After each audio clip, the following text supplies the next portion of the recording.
Well, I've got technology going on here this morning, so you got to bear with me. My printer ran out of ink. Oh my gosh.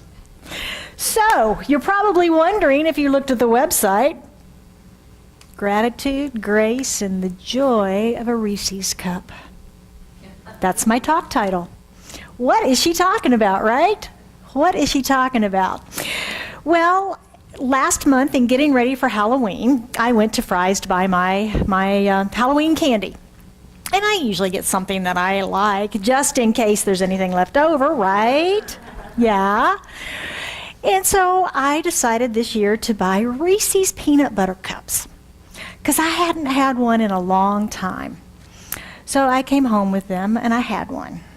And a few things happened. I remembered how much I liked them and probably why I hadn't had one for a while, right?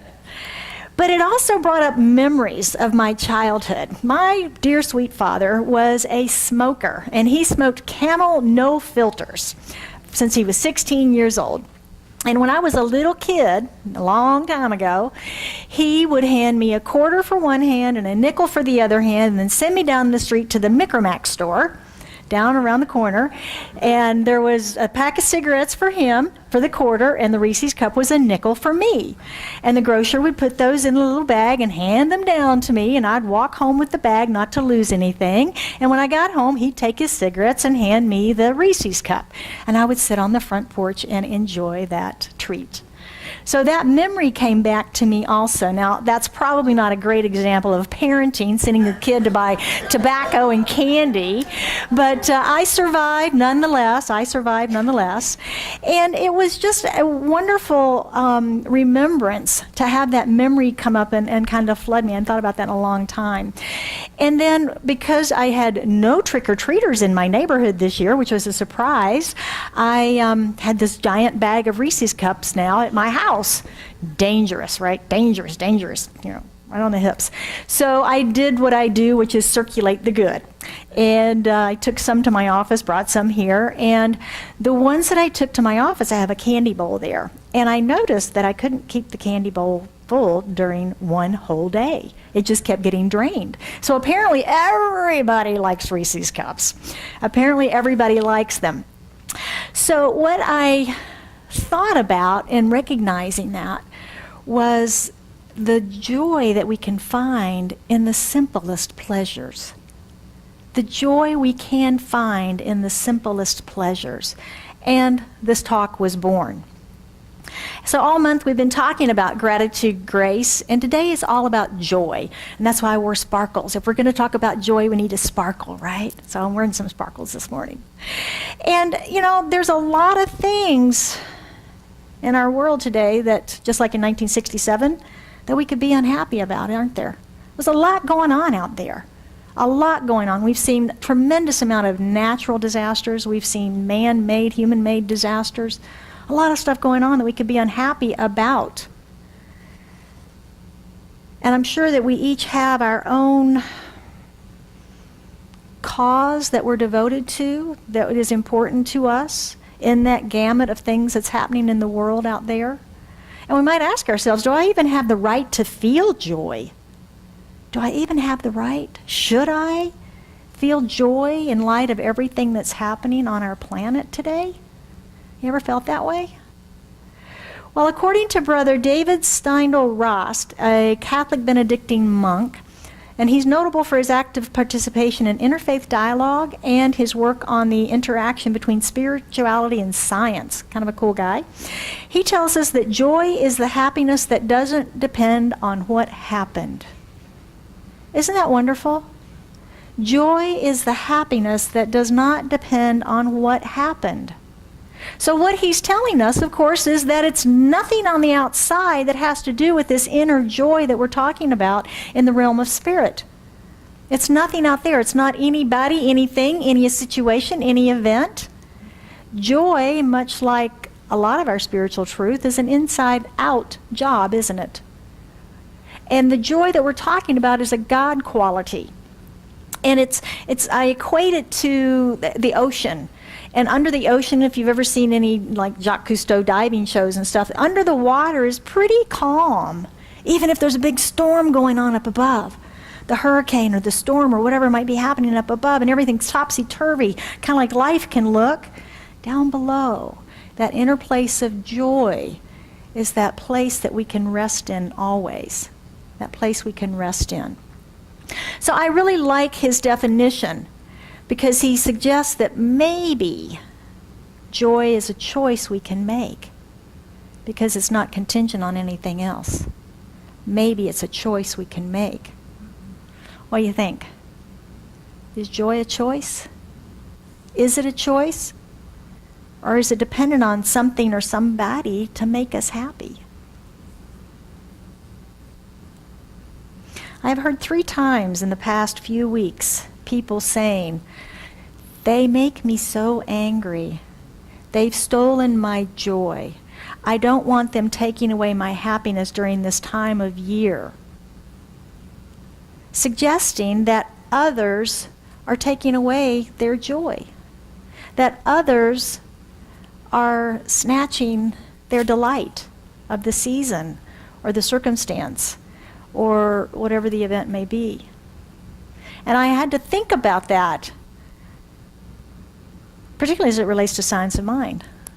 Our founder, Dr. Ernest Holmes, the founder of Centers for Spiritual Living and the author of The Science of Mind, in his book called Love and Law, because that's the teaching, is love and law, he says that no living soul can contribute one iota, his word, iota, of happiness or peace or health to your life. And no living soul can take one iota away. It is only you that allow it to flow through your consciousness. Interesting, huh? So these things that take away our joy, that take away our happiness, sometimes it's our righteousness, our right to be angry, isn't it? You don't know what they said. You don't know what she did. Right? You ever gotten caught up in one of those?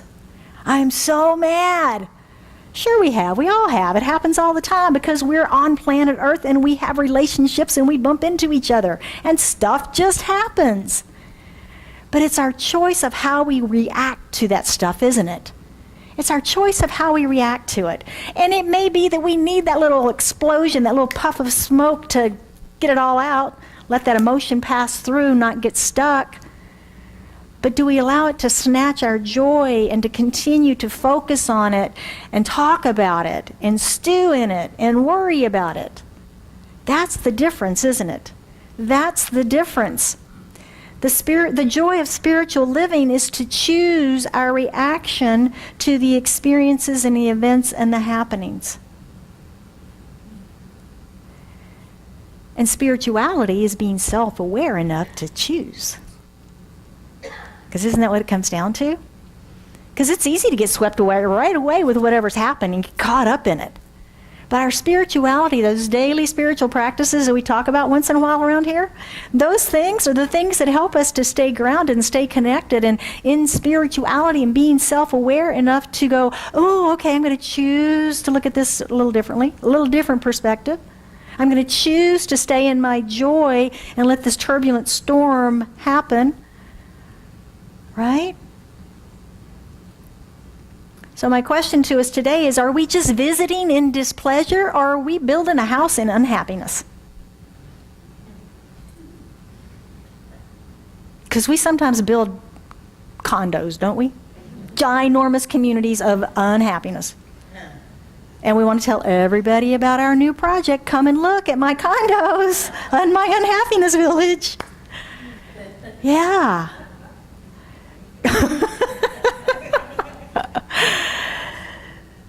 So just visiting those places is okay, if you must. But please, don't put down roots and don't build your house or your condo or your master plan community there. Don't build there. Friar Peter Michael Preble tells us that the spiritual life is not difficult. He suggests that maybe we make it difficult. Maybe we make it difficult. He says if we look closely, we'll be able to find God in the ordinary. And in the ordinary of our lives. In fact, since God is in each one of us, we might just be looking at God in the mirror every day. If there's one mind and the mind is God, And I am in through and as that. When I look in the mirror, I'm looking with the eyes of God, am I not? Look at the person to your right. Look at the person to your left. Yeah, looking at spirit. Looking at spirit. And I love the idea of God in the ordinary. Those words just go together. God in the ordinary. And sure, there's those numinous experiences where, oh my goodness, the lights come on and the angels sing and all of those things happen. But God in the ordinary is really where God lives, moves, and has its being, is in the ordinary, everyday, moment by moment breaths of our lives. That's where God is. God shows up in the ordinary. Mark Nepo. Anybody heard of him? He's an author, beautiful, beautiful author. And he has got a brand new book, brand new, just came out, called Things That Join the Sea and the Sky. And it's subtitled Field Notes on Living. And basically he's taken his journal entries over the past probably 10 years or so. And he's such a great writer that his journal entries are not Dear Diary, this happened today. It's more about these amazing observations that he has had. And in this he says it's a secret hidden out in the open. That when we fully... I left a word out. It's a secret hidden in the open that when fully here, we can find the extraordinary in the ordinary. And he suggests that beauty is everywhere. Now, beauty was a big part of our vision in creating Scottsdale Center for Spiritual Living, our facility. We looked at a lot of places. We talked about a lot of places before this one came forward. And would you agree it's a beautiful facility? And they take such good care of us. And they have invited us to spend another year with them. We've just signed another one-year contract to continue to meet here through 2018. So we are very blessed in this community and what we have created here in consciousness. Also, our flower ministry that we talk about every single Sunday. The beauty and the natural beauty of the flowers being on our altar each week is another important part of the beauty and the creativity and the representation of the divine that we see here each and every Sunday. And of course, you guys, I mean, come on, you are the absolute beauty in everything that's available here in our center. Everything. So he goes on to say, as all of life is encoded in a trace of DNA, the barest fragment we stumble on holds all the mystery. Holds all the mystery, whether it's in the wing of a dragonfly resting on the water or in a bit of glass ground on the curb. Isn't that a beautiful image? And as I read his quote, all of life is encoded in a trace of DNA, that really opened up an awareness in me. I mean, most of what I know about DNA comes from the CSI shows, right? But I did some little scientific research about it. Because I thought, all of the mystery of life in the DNA. And that's pretty amazing. So as I began to do some real research on it, what I discovered is if all the DNA in one of my single cells, now cells we can't see with the naked eye, right? We need magnification of microscope to see a cell. And they say if all of the DNA in one single cell was placed end to end, it would be 6 feet long. One cell in my body, DNA strand 6 feet long. Isn't that amazing? That's amazing to me. And then I kept researching, and it says if all the DNA in the cells in my body, all the DNA in the cells in my body were placed end to end, it would reach to the sun and back 600 times. Is life a miracle? I know. I'm blown away. That's huge. But it confirms this infinite intelligence that lives within us. I mean, don't we teach that every single cell of our body has wisdom, has intelligence? And we know from embryologists that when the two human cells come together and they replicate themselves up to about the number of 100, then they begin to specialize. Then it's time to become a hair cell, a skin cell, a liver cell, a brain cell. How do they know to begin specializing? How do they know if they don't have intelligence? Yeah. The human form is amazing. So finding God in the ordinary day-to-day activities, right? The fact that we are upright and vertical and walk, yeah. So this train of thinking led me into one of our core principles, which is one of our first principles, that God is all there is. We all hear that. It's the first step of treatment, right? God is all there is.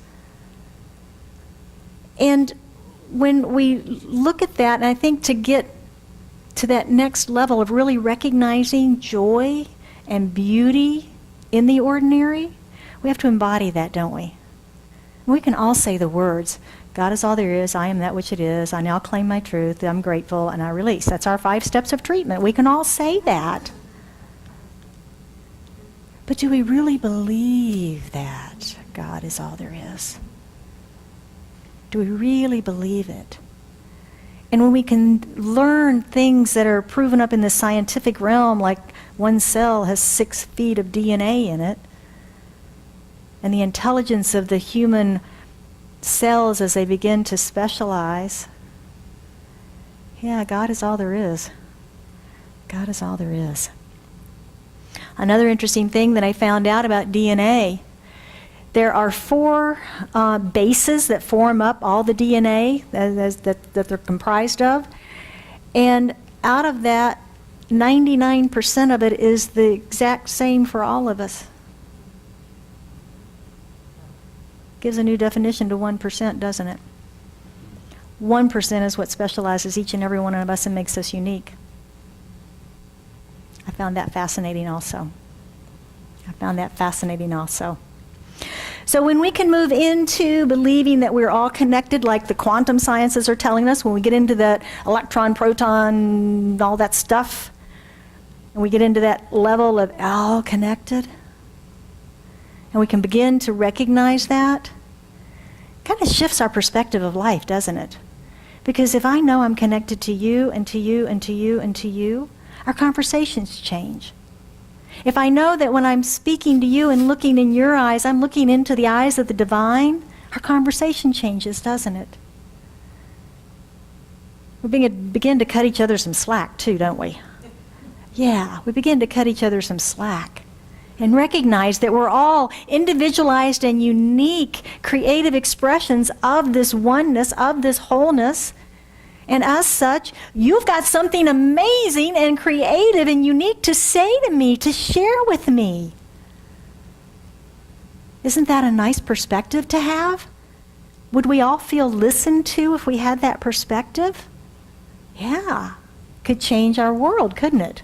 Could change our world. And we all have preferences. We all have preferences. Even though we're very much all connected in the one and all very much same, we're all very much different in our preferences. I might like lima beans and you might not like lima beans. You might like Cheerios. But that doesn't mean you're wrong and I'm right, or I'm wrong and you're right, right? They're preferences, even though they're 180 degrees opposite of each other. What this idea of knowing God is all there is and the oneness and the wholeness that we are, what this does for us, it allows us to be peaceful in our preferences. To be peaceful in our preferences, and to, rather than to fight and resist each other about them, to recognize them as the diversity of spirit expressing. To recognize them as the diversity of spirit expressing. And if we choose to say no thank you, it's like the buffet, right? We don't go into a buffet and tell the host to take all those things I don't like off of the buffet because I just don't even want to look at them. No, we just take what we want. We're selective. And we might try something new sometime too, right? Yeah, that's how we discover new things. That's how we discover new things. So peaceful in our preferences. And I think Science of Mind, the whole teaching, is a great example of that, because our whole doctrine, if we have a doctrine, is that we are not the only way to know spirit. That we recognize and honor all paths to God, all faith traditions, all religions, Everybody has a right to practice their experience of the divine in the way they see fit. Science of mind is a way. And our teaching is an offering that says, here's what we teach. If you like this, come play with us. If you don't, we bless you on your path. Right? Yeah. So another wonderful way that we can begin to see God in all is, of course, through the experience of nature. Anybody ever had one of those wonderful experiences? You're walking through the desert, or you're walking through the mountains on top of a mountain. You just feel closer to God. You feel connected to the infinite. You feel like there's more than just yourself in the universe. Yeah, we've all had that experience, haven't we? We've all had that experience. But I want to suggest that when you can walk down the streets of LA, downtown Phoenix, New York City, Baghdad, and have that experience, that's when you know God is all there is. That's when you know we're connected. And that's when our fear loosens and our hearts open. Our fear loosens and breaks loose and our hearts break open. So Dan Millman, author, he says, when you wake up, everything changes and nothing changes. He says, if a blind man realizes that he can see, has the world changed? No. His world has changed, but the world itself has not changed. It's all about our perspective, isn't it? It's all about our perspective and how we choose to see life, how we choose to react to life. Life is an adventure. If we're blessed highly, we'll have lots of experiences, lots of different things to look at and choose our reaction to.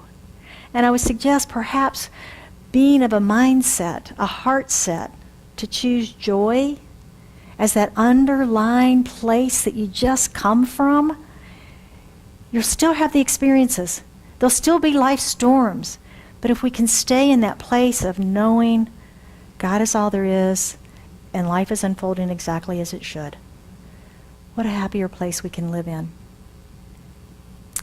So let's look at ways that we might wake up to experience a more joy-filled life, as Dan says.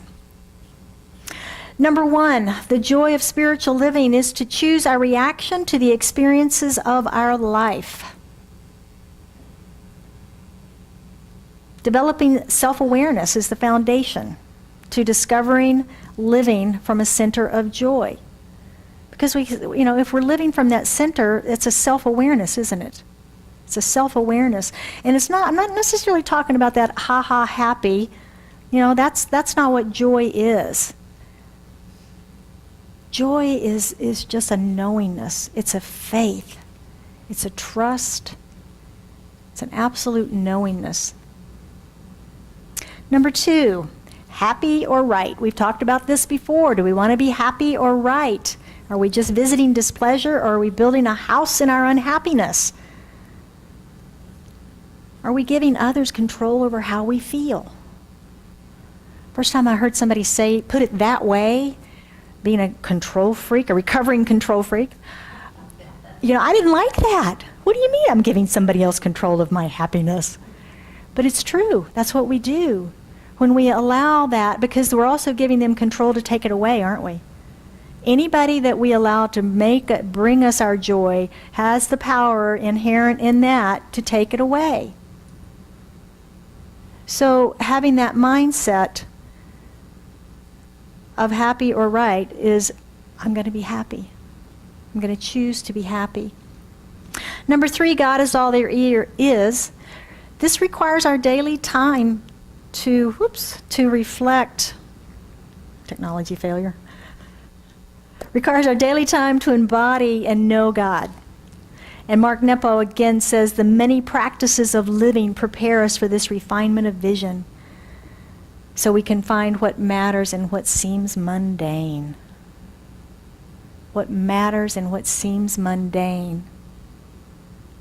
We used the example last week of assisting a senior, perhaps a parent, who might need the assistance of being fed. And I think of that in this, that could be such a mundane experience. And yet, it can also be such a blessing, such a gift, such a powerful experience of experiencing the divine.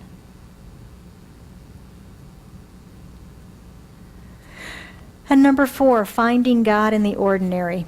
Again, Nepo's quote of, it's a secret hidden in the open, that when fully here, we can find the extraordinary in the ordinary. Beauty is everywhere. So where's the beauty in your life? Where's it hiding? Is it in your children, your grandchildren, your pets, your partner? Is it in the flowers? Is it in the bugs? Where's the beauty hiding? Can you find God on your drive to work or in your conversation with a coworker? Can you find it in the empty bank account? Can you find it in the illness? Can you find it in the difficulty? And can you find it in the joy? Where is beauty hiding in your life? It's all around us, isn't it? So when we can discover not only the joy of living, we can then be grateful for life just as it is.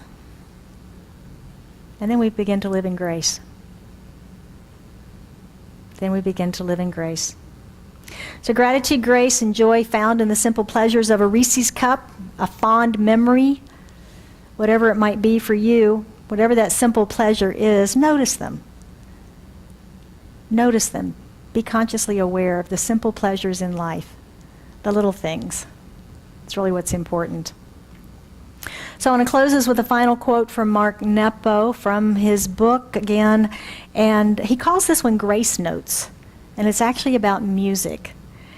And he says, when these moments of grace occur, when the mind is touched by something larger than its ability to understand, when the heart is moved by something deeper than its capacity to dive, when the impulse to speak is stirred by the presence of something that cannot be named, things happen that defy the boundaries of time.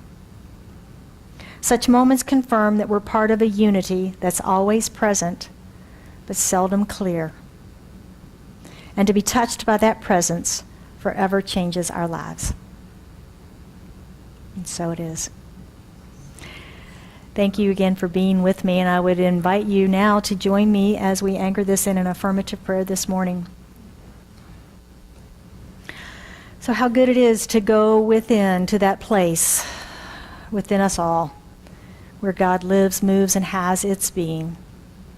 Recognizing that power and presence of the divine, of the infinite intelligence that is within each of us, as each of us, expressing uniquely as only we can. I know that this power and this presence is also joy. It is peace. And it is love. And from this place of connectivity, from this knowing, from this place of wisdom, I speak my word this day for and about each one of us, knowing that as we step into the world this day and throughout this upcoming holiday season, that we step in and ride on this powerful place of joy, of recognizing the inherent joy that lives within us, that joy that we brought with us when we each were born into childhood, and that freedom that we felt, and the creativity and the interest of exploring life itself, that we recapture that and we remember that, and we ride through these holidays and into the new year on this river of joy, forever choosing our reactions from that place. I know too today, for anyone that has anything on their hearts that they are seeking additional prayer support around, that as they bring that forward into their awareness this day, we lift it into this prayer, knowing the perfect and divine right outcome for it, knowing that what needs to be healed is healed, what needs to be revealed is revealed, that abundance and prosperity flow in all areas, that connections are made and that clarity is received, whatever it might be. I am just so grateful for this manifestation of this prayer, of each and every one of the divine gifts in our lives. As I just release this into the activity of mind, into the action of law, knowing that it is done, the word spoken is the word made so. And we affirm together by saying, and so it is.